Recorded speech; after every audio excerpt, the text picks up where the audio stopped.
She walked in with grace and a flawless smile, but within minutes the polished calm shattered.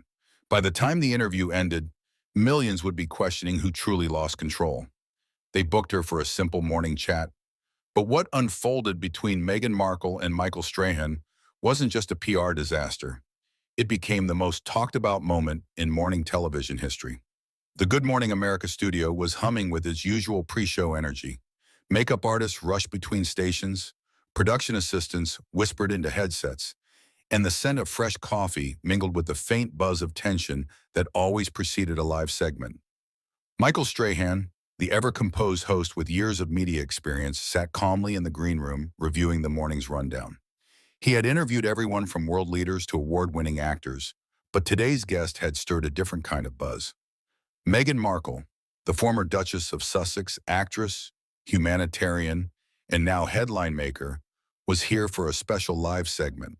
Officially, it was supposed to be about her latest philanthropic initiative and a new wellness documentary. Unofficially, the producers knew this interview could veer into unpredictable terrain. Meghan had been in the headlines constantly, her Netflix specials, royal drama, and persistent rumors about her marriage. Still, Michael had no plans to ambush her. That wasn't his style. Meghan arrived early. She was poised, polite, dressed in an elegant ivory pantsuit that struck the perfect balance between royal decorum and Hollywood chic. She greeted the crew graciously, complimented the flowers on set, and even cracked a joke with one of the producers. But beneath the surface, behind the smile and effortless posture, there was a glint of something else, something unreadable. At precisely 8:17 a.m., the red light above camera 3 blinked on. The show was live. Michael flashed his signature smile. Good morning, America. We have a very special guest with us today.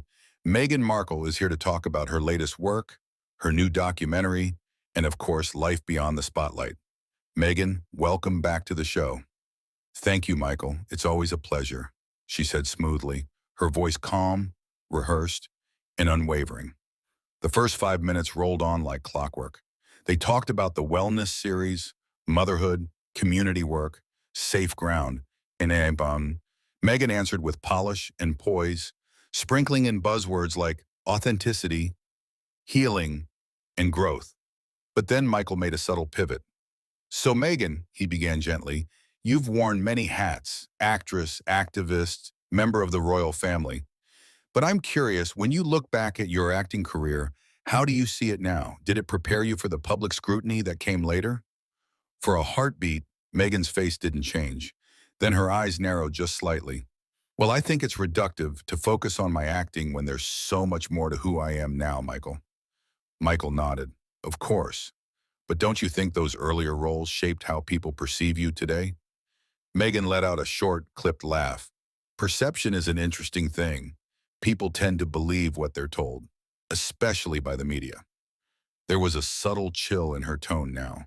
The control room picked up on it immediately.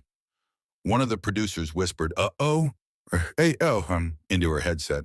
Michael, still composed, leaned in. Fair point. Though I'd argue interviews like this are our way of letting people hear directly from you. Meghan's smile faltered for just a second. I suppose, if the questions are thoughtful. A quiet silence pulsed between them, just long enough for viewers at home to notice. But Michael wasn't new to tension. He pressed on, flipping to the next card. You know, there's been a lot of speculation about your relationship with the press. Some say it played a part in the breakdown between you and the royal family. Looking back, would you say that's fair? There it was, the line that cracked her smile. Meghan leaned back in her chair, crossing her legs deliberately. That's an oversimplification. I left because I wanted peace. Because I wanted my children to grow up in a space where their mother isn't dissected on national television. Ironically, here I am again. Michael raised an eyebrow. And yet you've chosen to be very public since then. Documentaries, podcasts, interviews like this one. Some might say you stepped out of one spotlight only to create another. The air in the studio thickened. Meghan responded with an icy smirk. Are you suggesting that speaking on my own terms is somehow equivalent to being hounded by tabloids? Not at all, Michael said calmly. Just pointing out that the transition wasn't exactly a retreat from attention. Now the camera zoomed in slightly. The tension had become part of the segment. But unlike tabloids, Meghan replied sharply, I get to choose the narrative. I think that's something you might not understand unless you've lived it. Michael remained unfazed. I'd argue that as someone who's worked in both journalism and professional sports, I understand the pressure of public perception better than most. The moment hung there, two professionals locked in a silent contest of control. Michael changed tack, keeping his tone even. Let me ask you this. Do you think your departure from royal duties had anything to do with your past, your upbringing, your Hollywood career? Did any of that clash with the expectations of the crown? Meghan didn't blink. If you're asking whether I was too American for the monarchy, the answer is yes, and I wear that like a badge of honor. A few audience members chuckled awkwardly. Michael smiled politely, but his eyes studied her closely. And has that cultural clash affected your current relationship? With Prince Harry, for example? Meghan's tone shifted again, now colder, sharper. My marriage is not a topic for public entertainment, Michael. I came here to discuss serious work, not indulge tabloid fantasies. No disrespect meant, Michael said. But people are curious. You two have been icons of change, and part of that story is how you support each other through it. Icons, Meghan repeated amused, or targets. There was no humor in her voice. The studio had gone unusually quiet, crew members frozen, waiting for the next shoe to drop. Michael kept his voice steady. I suppose it depends on who you ask. Some say you've reshaped public narratives. Others believe you've blurred the lines between privacy and publicity. And some, Meghan said flatly, simply like to hear themselves talk. Boom! A jolt ran through the control room. The producer stood up. Did she just say that? Michael didn't flinch. He leaned back with a thoughtful nod. Well, I hope I'm asking questions our viewers care about. And I hope they care about things that matter, Meghan retorted, folding her arms. Like mental health, education, and equity. Not whether or not my marriage is tabloid-worthy. Michael's smile was tight, controlled. So let's dig into that then, if you're open to it. The battle lines were now drawn, civil but unmistakably sharp. The temperature on set had shifted, and it wasn't done rising yet. The air inside the Good Morning America studio was noticeably heavier now. Michael Strahan shifted in his seat, the practiced polish of a seasoned broadcaster still on his face. But in his eyes, there was something colder. Not anger, not annoyance. Something far more dangerous for live TV, resolve. Meghan's posture had changed too. She no longer leaned forward or flashed that carefully curated public grin. Now she sat back, relaxed, almost smug. Her fingers toyed with the corner of a cue card on the side table like she owned the set. Michael cleared his throat, his voice calm. Meghan, I appreciate your candid thoughts on the media, but let's pivot slightly. Something a lot of viewers are curious about. Your transition from acting into royal life. Do you feel Hollywood prepared you for Buckingham Palace? For a moment, Meghan blinked, like she wasn't expecting it to come this soon. Then the smile returned, but colder this time. You mean, do I think playing a paralegal on Suits helped me sit next to the Queen? No, Michael, I wouldn't say it was preparation. That's a rather silly comparison, don't you think? Michael held her gaze. Not at all. Plenty of people make career leaps, but I imagine there must have been some parallels, like managing public scrutiny or balancing personal expression with public duty. I think what you're really asking, Meghan said, eyes narrowing slightly, is if I was ever worthy of the role. No, Michael replied smoothly. I'm asking if your previous experiences helped or hurt the transition, and whether you feel you were prepared. Meghan chuckled, a sharp, joyless sound. Prepared for a family that thought I was a prop in their historical drama? Let's just say no script could have prepped me for that. Behind the cameras, producers began shifting. The director mouthed, let it play. They knew what this was becoming. Viral gold. Michael turned a page in his notes. Let's talk about the decision to step back from royal duties. There's been speculation that tensions weren't just with the press, but within the palace itself. Meghan's expression shifted again. Oh, here we go, she muttered under her breath. Michael raised a brow but continued. There were reports, unconfirmed of course, that some of those tensions involved your own behavior. That perhaps some people felt you weren't interested in adapting to the institution. A pause, a sharp inhale from someone off camera. Meghan didn't blink. And I suppose you're quoting those mysterious palace insiders, right? The ones who never show their faces but always have plenty to say. Michael didn't respond. The silence was his move now. Meghan's voice dropped. Look, I know it's easy to paint me as the difficult one. People love that narrative, especially when it involves a woman, especially a woman of color.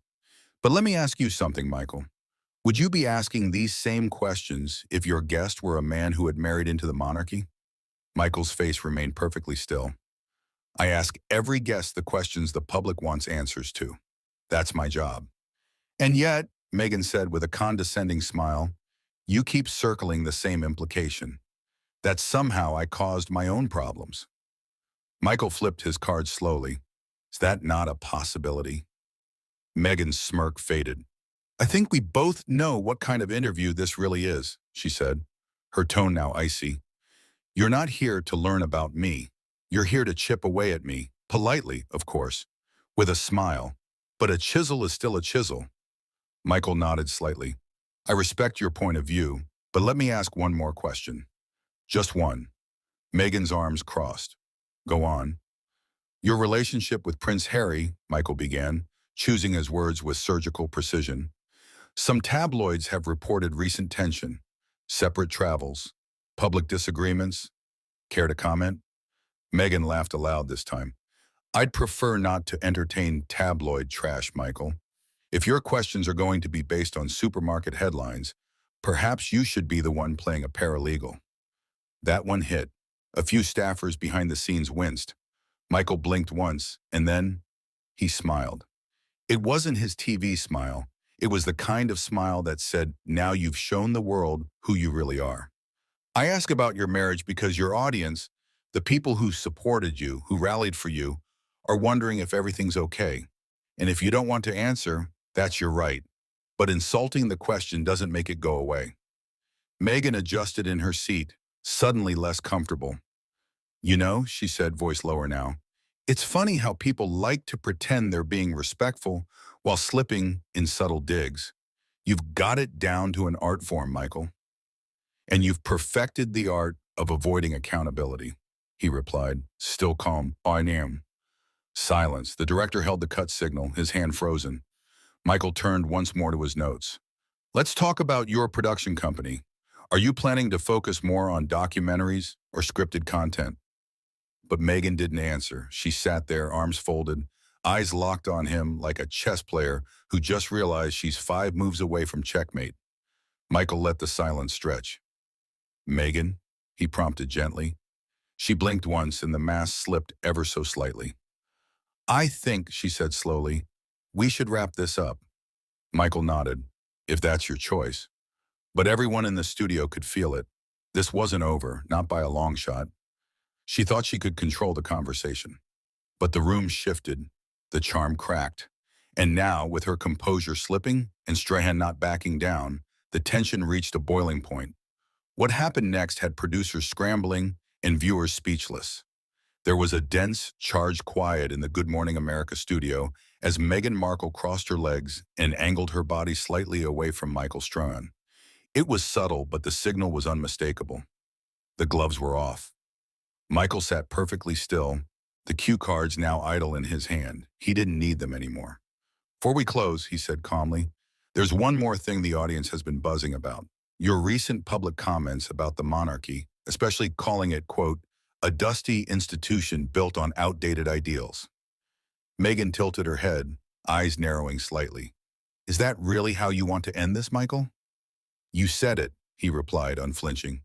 I'm asking if you still stand by it. I said what needed to be said, she replied coolly. Not everyone has the courage to speak out when something is wrong.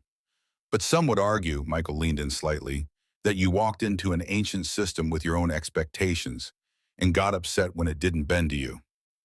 Her expression hardened. I walked into that system as a wife, a mother, a humanitarian, Meghan said, her voice tightening. Not as someone looking to stage a coup.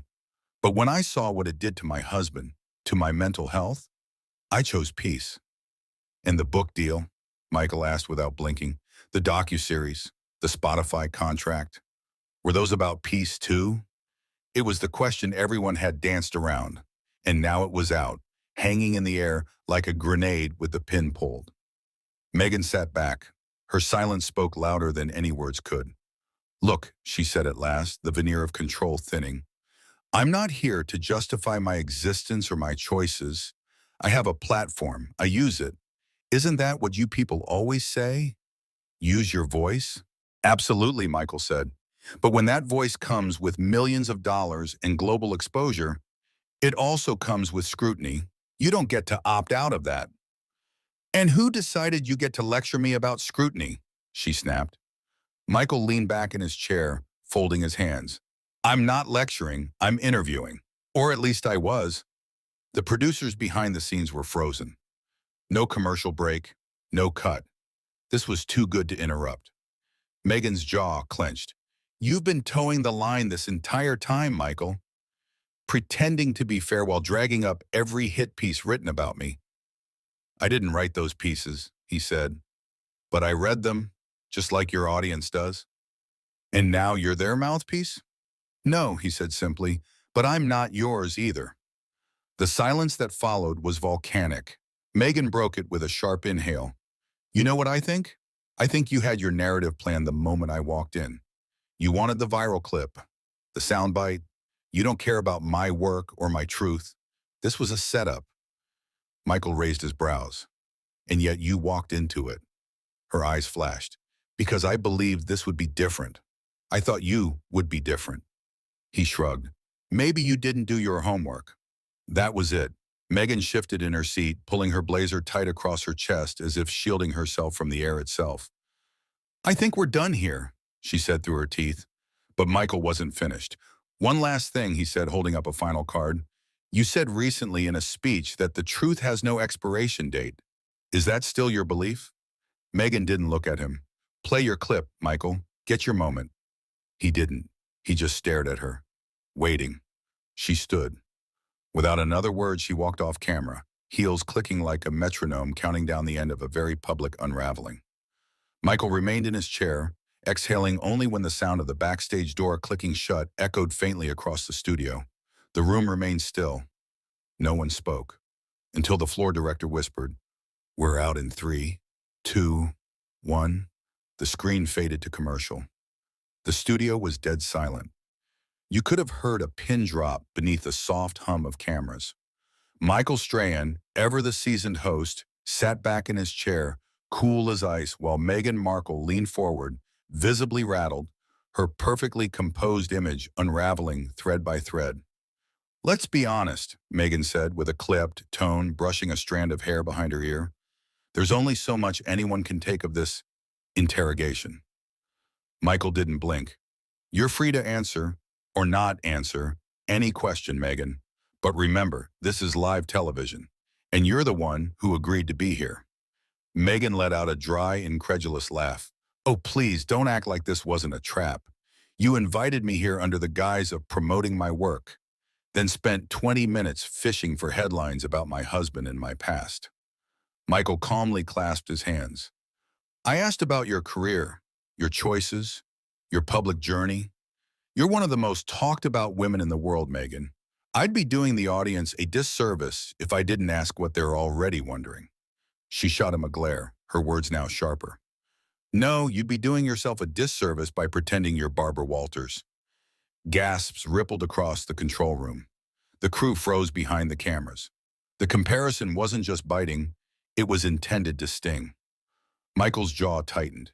He leaned in slightly, but his voice remained smooth. I don't pretend to be anyone, Meghan. I'm Michael Strahan, and I've earned my seat, just like you've earned yours. But Meghan was spiraling. Her tone grew condescending. Let's be real. If my name was still just Meghan Markle, the actress from Suits, you wouldn't even have me on this show. You'd be interviewing another quarterback. Michael smiled, genuinely this time. Not out of amusement, but out of realization. You might be right, but here's the difference. I'd still treat them with respect. That hit differently. Meghan blinked, her mouth parted as if to respond, but nothing came. Instead, she stood up, slow and dramatic, like a courtroom drama character preparing her final monologue. "You know what?" she said, placing her microphone down on the side table. "I don't have to stay here and endure this kind of amateur journalism dressed up as morning fluff."